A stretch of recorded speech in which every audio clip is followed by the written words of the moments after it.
Hi, my name is Sarah and welcome back to Freshly Read Books. So I would say June was a pretty good reading month for me. I read 10 books, which I think is, lately that's pretty on par, but for a long time I would have never thought of reading 10 books in 1 month. So let's talk about the books that I read. I'm going to go in order of when I read them, I think. So the first book I read in June was Good Omens by Terry Pratchett and Neil Gaiman, which I absolutely loved. It was one of my new favorites. Right afterwards, I gave it 5 stars. Looking back, I think that it'd be closer to like a 4.5, but only because I expected it to stick with me more than it did. However, throughout reading it, I just had an absolutely great time. It was hilarious to me. I think that it's really hard for books to be funny. This definitely was funny. Good Omens is essentially about a demon and an angel that are trying to stop the end of the world from happening. There's so many more characters. I really expected it to be more about the two of them, just based off of everything I saw for the TV show and everything I knew about the book whenever I heard people talk about it. But it really is about a lot more than just them. There are many other characters that are really great. Although I do think that those two are the best characters, which is probably why they use them so much to promote the show. But yeah, I'm very excited to actually watch the TV show that was based off of this. I've heard that Neil Gaiman had a heavy hand in it, so it really lives up to the book itself. The second book I read was March, Book 1. So this is a graphic novel about the life of John Lewis. There's 3 graphic novels in this March trilogy that go through John Lewis's life. So this one was really focusing on his early life and basically gets right up to the Nashville sit-ins.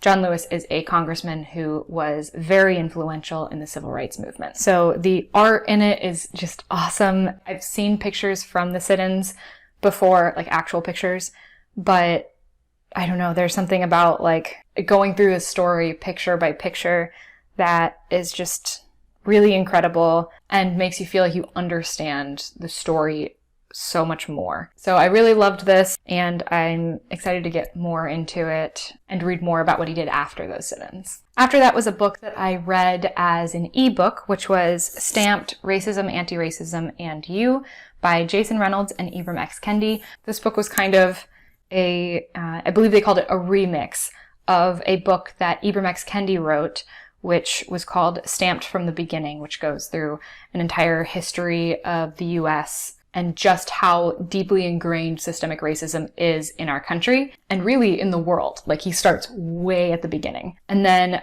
Jason Reynolds did the remixed version, which is the version that I read, where it's a lot shorter and it goes through it a lot quicker. Looking back, if I had realized before I bought it that it was kind of a shortened version, I probably would have gone for the longer version. But it was kind of nice to get this crash course of US history that I don't think that I ever got in school, nowhere near got in school, and to see a perspective that was very different than the perspective of my history teachers or my English teachers. It was absolutely an incredible read. I easily gave it 5 stars. And I think one of the best lessons I got from it was learning what assimilation is, and it kind of put a word to something that I knew was wrong, but I didn't quite understand why or that there was a word for it and that it's still racism. And now knowing that anti-racism would be loving individuals for exactly who they are, not because they're more similar to who you are or the people that you grew up around. That was a big light bulb moment for me because it put a lot of words to thoughts that I'd had but never fully dove into.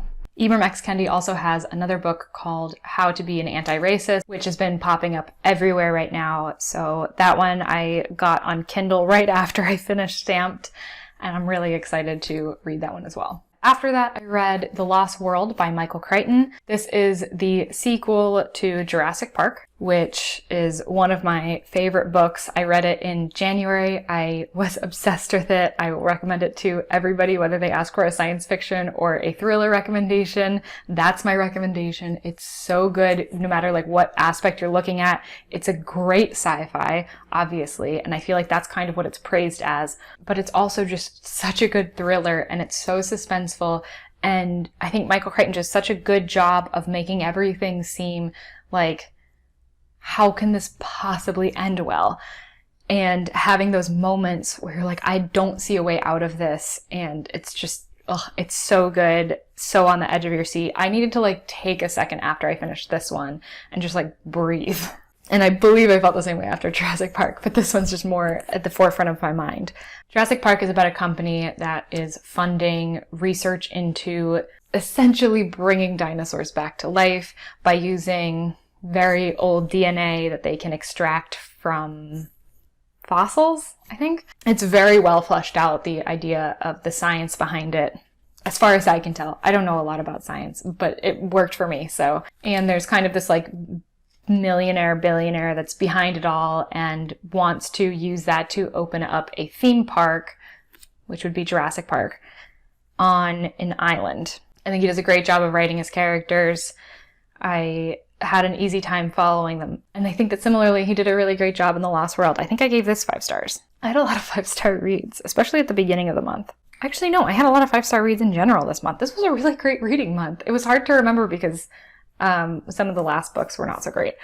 But anyways, so The Lost World takes place a couple years later, but I don't want to say too much about it because I don't want to spoil Jurassic Park for you, even though likely if you haven't read the book, you've seen the movie at this point. But I highly recommend reading the book if you haven't. And if you do and you love it, you're gonna love The Lost World. I did. The next book I read was A Good Marriage by Kimberly McCreight. A Good Marriage is a thriller about a young lawyer who is in a marriage that isn't doing so well. And then she gets a call from an old college buddy who is in jail for the murder of his wife. And he wants her to represent him and to help him out in his case. So it goes back and forth between Lizzie, who's the lawyer, and her trying to figure out what happened, and Amanda, who is the wife that was killed. And then added in there is some of like the written out testimonies that are happening during the actual like court date. I really, really enjoyed this. I didn't expect to because reading the description and even like the title, it seemed like a domestic thriller. I'm not big into domestic thrillers, although I do like a lot of them. It's just, I think getting into them is always a little harder for me than some other type of thriller. But this one I was super invested in. I couldn't wait to figure out what happened, and I loved the ending. I thought it was really, really good. Yeah, I really enjoyed this. I think it was just such a great read. And speaking of great reads, my next book was Home Before Dark by Riley Sager. Home Before Dark is about a woman that is going back to a house that her and her family lived in for 20 days. And her dad wrote a book about their 20 days that they spent there, and it's basically about how the house is haunted. His daughter Maggie, I think? Yes. Okay. And his daughter Maggie doesn't believe that anything that he wrote was real, but his parents, like all the way up until the day that her father passed away, were standing by this story that this place that they lived in was haunted, and she doesn't remember a ton of it because she was 5 years old at the time that they lived there. So when her father passes away, he leaves the house to her, and she goes back to it wanting to fix it up so that she can sell it. So the story's going back and forth between Maggie, who's just getting to the house, she's fixing it up, and her father's book. So it's really cool. You're basically reading a book within a book, but you're getting like the whole like haunted house, and it really feels like you're reading this like nostalgic haunted house type of story, and then also reading Maggie's experience through it, and you know, she's starting to like draw parallels and stuff, and you're wondering like, is it real, is it not real? And there's a bit of like a mystery in it. Oh my gosh, just like this book hit all the marks for me. I absolutely loved it. This is my second read for Riley Sager. I've also read Lock Every Door, which I also loved. And I'm really looking forward to reading his other 2 books that he's written under this pseudonym. And then once I finish with those, I wouldn't be surprised if I start reading books that he's actually published under his real name that I can't remember because all I can remember is Riley Sager at this point. The next book I attempted to read was The Familiar by Mark Z. Danielewski. So this is the same guy that wrote House of Leaves, which I did read a couple years ago, and I really enjoyed it. I think that I gave it 5 stars. It might have been 4 stars when I did read it. and I had annotated that one. I had really gone through it. I have since donated it just because I didn't think it was a book that I would ever go back and reread, and it didn't mean as much to me as it had originally, but I was still excited to read The Familiar, which is a part of a series. I think the actual name of the book is One Rainy Day in May, and then it's like The Familiar Book 1. But I got through, I think, like 150 pages of that book, and I just couldn't do it. And it's a long book. It's like, I think it was like 800 pages, something like that. It's got like kind of like this mixed media feel. The words aren't necessarily always going like straight down the page. Sometimes they're diagonal. Sometimes there'll only be like a couple words on the page. So it was very similar to what he did for House of Leaves, but like taken to an extreme. However, House of Leaves felt very intentional, and like every writing style in it had a purpose, whereas The Familiar, it felt almost gimmicky, and I didn't like that, and I felt bad like thinking that even, because I really wanted to love it because of how much I liked House of Leaves. There was one section that I do think that I really liked, and it was because of that section that I held on and kept going, but eventually I was just like, you know what, I'm not gonna, like, I don't want to spend my time reading this book. I'm not enjoying myself. And it's almost like detracting from how much I really liked House of Leaves. So I ended up deciding to not finish it and donate that one as well. Then I read Recursion by Blake Crouch. Really loved this. This was a 5-star read for me. This is my second book by Blake Crouch that I've read, the other one being Dark Matter, which I read last month. And I liked Dark Matter. I think I gave that one 4 stars, but it was like teetering on like 3.5, 4 stars for me. But this one was solidly in the 5-star space. I think that they're very similar, but I don't know, there was something about this one that I just loved so much more. It might have been the Vonnegut quotes. Who knows? Who could say? So a big theme in this book is time, and there's something like happening in the world where it seems like there is this epidemic, but then you start to realize that it's not really a disease per se, and you've got like 2 different perspectives. One of them is this scientist creating something, and then the other one is seeing the impacts of that later. It's so hard to talk about this without spoiling anything, because I feel like there are big reveals or big things that happen like really close to the beginning of the book, and I'm really trying not to spoil anything, because I think that that is what Blake Crouch does an amazing job of. Like, I would be 50 pages in and I'm like, okay, I think I know what the climax of the entire book is going to be. And then that would happen like 20 pages later. And then I was like, oh my gosh, like this is already happening like right now. Are we sure? And then I would think to myself, well, like, where could this possibly go? And then like 20 pages later, I'm like, oh, okay, now I think I know where the climax is going, and I love it. And then another 20 pages and that thing's happening. So like, it just keeps getting bigger and bigger than you think it could possibly be. And I just think that's so cool. I really love books that like mess with time in general. So this was a total winner for me. And then I read Jane Eyre by Charlotte Bronte. I looked up how to pronounce the Bronte sisters' last name, and I swear for everything I found that said that it's pronounced Bronte, I also found somebody else saying that it's pronounced Bronte. So I apologize if I'm not saying this right. So I read Jane Eyre by Charlotte Bronte, and I did not like it. I'm sorry. I know that Jane Eyre is such a classic, and it's not that I don't enjoy those types of books. I have read all of Jane Austen's books, and I enjoyed them enough. I wouldn't say that I loved them, or at least not all of them. I did really like Pride and Prejudice. I understand why that's as big as it is. Other ones, not as much, but I don't think anything was below like 3 stars for me. But Jane Eyre, and I know Charlotte Bronte and Jane Austen are different. They're different authors. But I'm just saying, like, for that time period, for that type of book, that type of style, it's not like I just outright don't like that. But I didn't like Jane Eyre. The character itself, like, Jane was fine, I guess, but she would get, like, pretty annoying at certain points. Her reactions to events didn't feel very consistent throughout the book, and I know that she changes. She's supposed to like change and grow a lot throughout it because she did have like this really rough childhood for the first like third of the book, and I did enjoy reading about that part. But and then like the romance in it, I didn't like the dude. I can't even remember his name right now, but he felt very abusive verbally. I thought he was kind of rude and quick to anger, and I didn't like him at all. And his backstory and the way that he talks about it, I don't want to give any spoilers away, but like, dude, come on. Like, then I read The Guest List by Lucy Foley, or Foley. I'm not actually sure, but it was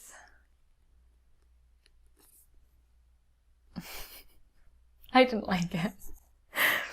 I feel almost worse admitting that I didn't like this than that I didn't like Jane Eyre. I think just because this had the makings of everything that I would like. It's a thriller that's set on an island with this like creepy old castle, and there's a wedding that's taking place, and then there's a murder that happens, and like who did it. And I love whodunits.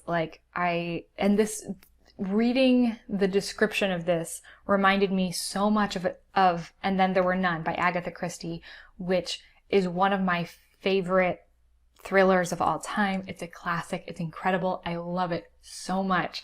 And so I was really excited because this sounded a lot like it. There were, of course, more people, but it was still like a select cast overall. And you kind of switch between the perspectives of different people that are a part of the wedding party, which that I don't always love when it's like told specifically from their perspective. One, because I think it's really hard to make the characters different enough and to speak or like think differently enough to really separate the characters from each other. It's easy for them to all kind of like blend together. And I do think that did happen with some of the characters in this. I don't know. I feel like sometimes it really helps the book and sometimes it hinders it. And this one I felt kind of hindered it. I felt like everything in this book was pretty predictable and none of it really surprised me. There was, I think, one moment at the end where there was like kind of this nugget of information that was thrown in that I was actually surprised about, but it really didn't have that much of an impact on the overall story. So yeah, I didn't like this very much. If you'd like me to do like a full-on spoilers review of this and exactly why I didn't like it, I would absolutely love to do that and talk about all that. So please let me know. But also, it's a new book. I don't know how many people have read it and are going to want to watch a video with like full spoilers on it. A lot of people really enjoyed this book. So I don't want to say that like my review is end all be all for this. I encourage you to still check it out. I loved the scenery, like, I loved the location of it. It definitely had those, like, chilling vibes. It was just that overall, I didn't think that anything that scary really happened. I don't know, maybe it was just that I read A Good Marriage and Home Before Dark and Recursion and The Lost World. Like, that's 4 great thrillers that I read. And then there was this one, which was actually one of the ones I was most looking forward to. It seems so perfect for me, and I just didn't like it. But, you know, take my review with a grain of salt. This has great reviews on Goodreads. So many people loved it. So many 5-star reviews. Like, everybody's got their own thing. And then my last book for this month was Between the World and Me, which I listened to as an audiobook by Ta-Nehisi Coates. This was incredible. I mean, it had amazing reviews. So I was expecting it to be amazing, and it was. So basically it's written as kind of this like letter to the author's son about his experience growing up Black in Baltimore and then throughout his life going to college and becoming a writer. I think it was really great for me to read Stamped, which gave me this history of racism, systemic racism in the United States throughout US history. And then after that to read Between the World and Me and to see it more personally told, where it's from the perspective of somebody actually growing up and what all of that history means to that one individual and the people that they know and the things that they see, and then having a son and what it means to be a parent in that as well. So like you see him as a kid and then you see him as a parent, and it's heartbreaking, it's infuriating, and it makes you want to do all that you can to make the future better than it has been, because oh my gosh, it's, I don't know how to talk about this any better than I am. But I can't recommend this book enough, especially the audiobook was really awesome because it is narrated by the author. Yeah, 5 stars. I feel like that goes without saying. I think it's very clear with how I've talked about this book that was a 5-star read for me. Okay, yeah, so that was all of the books that I read in June. Technically, there was a couple more, but they are a part of a kind of challenge secret TBR video that I'm doing, so I don't want to talk about what books those are until that's all wrapped up in one video. So be sure to subscribe so that you can see when that video comes out. Thank you so much for watching this video. I hope you enjoyed it, and I hope you have